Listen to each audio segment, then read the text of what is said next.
Hello, my wonderful artistic friends. We are going to start a new drawing today. So there are, of course, as always, a few things that we want to put first and discuss before we get started. And as always, the first thing we're going to discuss is our 7 elements of art. So please repeat these 7 words after me. Line, shape, color, texture, form, space, value. So in our drawing today, we're going to use lines, and we're going to use our lines to create shapes. We're also going to use a special line called a horizon line to help us create space. And then when we're done drawing everything, we're going to use some color to help fill our space so that we don't leave any of that white paper showing through our drawing. We're also going to try to create a little bit of texture. So again, texture is the way something feels when we touch it. Or in the case of a drawing, the way something looks like it would feel when we touch it. So that being said, let's go ahead and move on to the next part of our conversation. Our 7 principles of design. Again, please repeat these words after me. Balance, unity, pattern, rhythm, movement, emphasis, contrast. So, first one we want to talk about, the obvious one, emphasis. Remember, emphasis is the main thing in a work of art. It's the part that we want people to look at, notice, and pay attention to. So based on the book that we read a few minutes ago, what do you think our emphasis is going to be here? That is exactly right. We are going to make a ladybug. Might even make some aphids for that ladybug to eat. We'll talk about that. So with the emphasis, keep in mind, we want to draw it big. We want to put it somewhere near the middle. Doesn't have to be exactly in the middle, but we want it to be near the middle, because when we as people look at a work of art, the middle, our brains and our eyes just tend to automatically look towards the middle of the page. So if we put the thing that we want people to pay attention to in the middle, it makes it a little bit easier for that thing to be noticed. We're also going to create some pattern, and we will create a little bit of contrast. So contrast is a principle of design that we have not talked about a whole lot yet. Contrast happens when we put very, very dark colors next to very, very bright colors. For example, in a ladybug shell, where the shell is bright red or bright orange or bright yellow, and then we have these black spots all over the shell, that's contrast. That is a naturally occurring contrast that we see on this particular insect. That being said, a couple of vocabulary words we want to talk about, and then we're going to get into the drawing. So here we've got 3 words that we want to discuss for a second. The first word is media. Media are the things that we use to create our images with. They are things that we can write with, things that we can draw with, things that we can color with. Today we'll be using 2 different media. We will start off, as we always do, with a pencil, because with a pencil, it allows us the freedom to make mistakes. If we mess up with a pencil, we can use the eraser, that tool, the eraser, to fix it, and we can keep moving forward. Second media that we will work with today will be our crayons. These are what we will use to create color and to help fill all the space on our page. Second word is tool. So tools are the things that we use to make art that we cannot draw, write, or color with. Most common tool that we use when we make art together is the eraser on our pencil that we use to help correct our mistakes. Finally, bringing us to horizon line. So again, the horizon line is that special line that shows us where the ground stops and where the sky starts, so that everything under that line is the ground and everything over that line is the sky. We don't ever want to draw a line at the bottom for the ground and a line at the top for the sky, because it leaves this big, nasty looking empty white space in the middle of our page. And we don't want that. It doesn't look good. It doesn't use all of our space well. It's just not the best way to do things. So we don't ever want to do it this way. We always want to do it this way. That being said, my friends, let's get to the drawing. So, first thing that we wanted to talk about, first decision that we need to make as the artist, is which way to orient our paper. So when our paper is like this in front of us, we say that it is in landscape. If our paper is like this in front of us, we say that it is in portrait.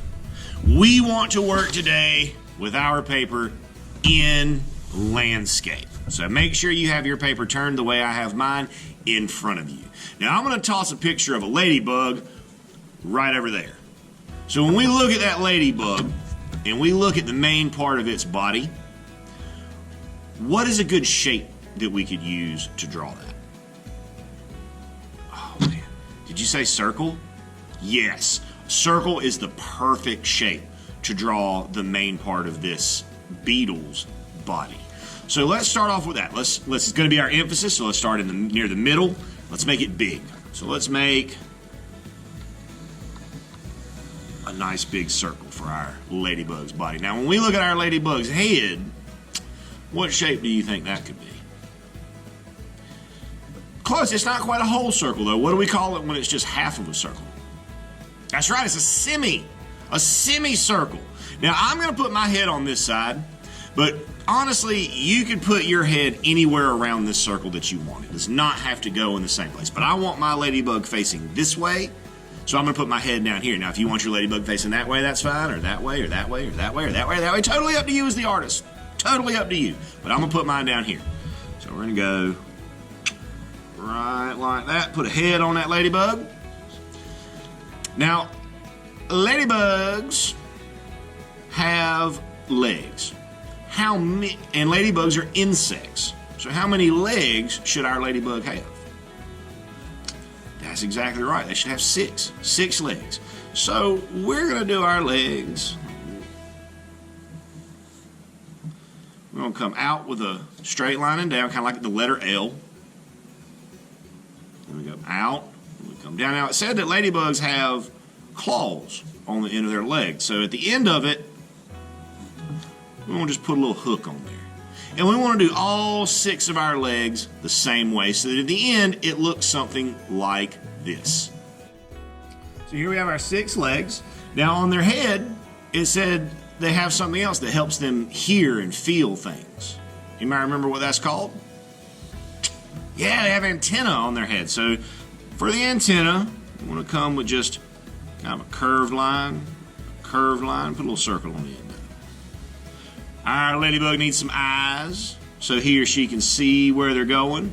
So what shape do you think could be good for the eyes? I think a circle. Yep, I think a circle could be good. I think an oval could be good. Yeah, I think another semicircle could be good. I'm going to go with kind of an oval shape. And I'm going to let my eyes stick out past the side of my head.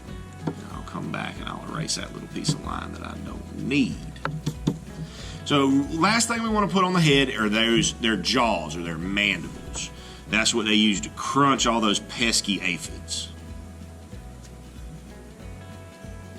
Just like that. Very simple. Now on their back, this piece right here on their back, this shell is not one solid piece. It opens to let their wings out so they can fly. So down the middle here, or across the top here, we want to put a curved line. And then we want to put a line that goes from that curve back to the back of their shell. And then on a ladybug shell, they have a natural pattern. They have spots or polka dots. So we just want to come in here and just add as many as you want. They don't all have to be the same size. But this is going to set up this pattern so that our ladybug will look like a ladybug. So at that point, the ladybug's done, but we still have a lot of empty space on our page. So let's talk about what we're going to do with that. So at that point, we're done with our emphasis. We've created our main thing, the ladybug. We've got it big. We got it right in the middle of the page, but we're not done yet because we still have all of this extra space out here to the sides. So what we want to do is, first off, we want to create something for our ladybug to stand on, to be resting on. Now, normally we would find a ladybug on a leaf somewhere. Now, we got to remember, though, that when we draw that leaf, ladybugs are tiny little creatures. They're very small. So compared to a ladybug, a leaf is a very, very big thing. Even though leaves are small to us, leaves are huge things to a ladybug. So for the leaf, all we really have to do is create 2 lines. 1, 2. I'm using a nice curved line right here. So that creates the edges of our leaf or our stem that our ladybug might be crawling on.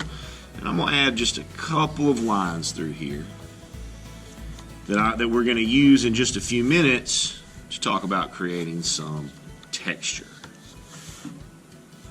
Now, in the book, it mentioned that there is one bug in particular that ladybugs love to eat the most. Anybody remember what that bug was? Yeah, it's called an aphid. So we're going to add one or two little aphids to our leaf right here, so our ladybug has something to eat, so she doesn't have to be hungry. So to make our aphid, we're going to do it very simply. We're going to make a little oval, kind of football shape. We're going to put a head on it, and we're going to put some legs on it. Now I'm going to make one, but if you want to make more than one aphid, that's fine.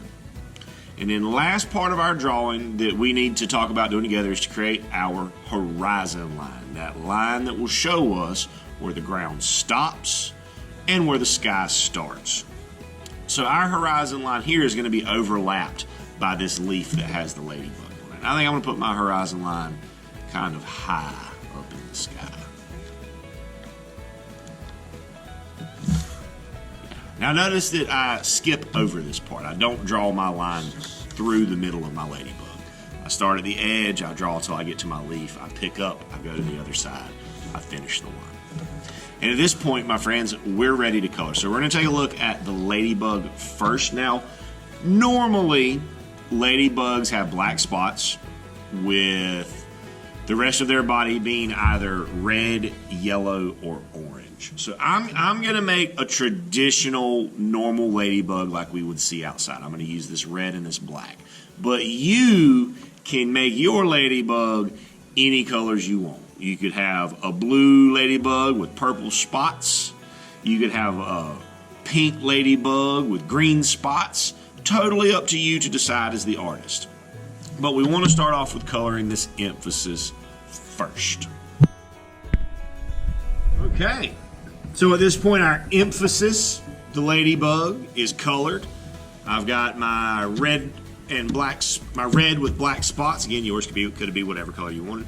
Next thing to move on to is the background. So we've got this leaf, our ground, and our sky. The aphid, in nature, aphids are usually white or green. I'm going to make mine white, but again, as always, you can make yours any color you want. So that being said, let's go ahead and move on and get the background of our drawing knocked out. Okay, so here we're almost done with my background. I got my sky colored, and I've started on creating this texture in my grass. So I've done half of it so that you can see it, but I wanted to pause and take a look at the other half so you can see how it's done. This is the same kind of texture we created for the grass when we did our drawings of the snail. So we want to start back at our horizon line, just making zigzag lines. This is going to leave a little bit of white showing. That's okay. We just want to keep putting these zigzags in front of each other as we move down the page. Now I'm not going to do the whole grass because I don't want to eat that much of our time. So once we've got the whole thing covered with these zigzags, we're going to take our brown, our dirt color, and just very, very, very gently go over the top. And that brown will fill in underneath those empty spots between the green and make it look like there's dirt growing underneath our grass. Now obviously I will need to come and finish this out. I just want to pause it for a second so you guys can see how to create this texture. So let's go ahead, skip to the end, take a look at how it looks all finished out. And that, my friends, is a finished drawing. We've used lines and shapes to draw our emphasis and to create space in the background of our drawing. We've used our media, the crayons, to fill everything in and create this beautiful color. We used our crayons to create some texture on this grass in the background. We've got a snack, a little aphid snack for our ladybug to eat. This is a finished drawing. I hope you guys have enjoyed creating your ladybugs as much as I enjoyed creating mine. I will see you guys and gals next time, and as always, my friends, happy arting.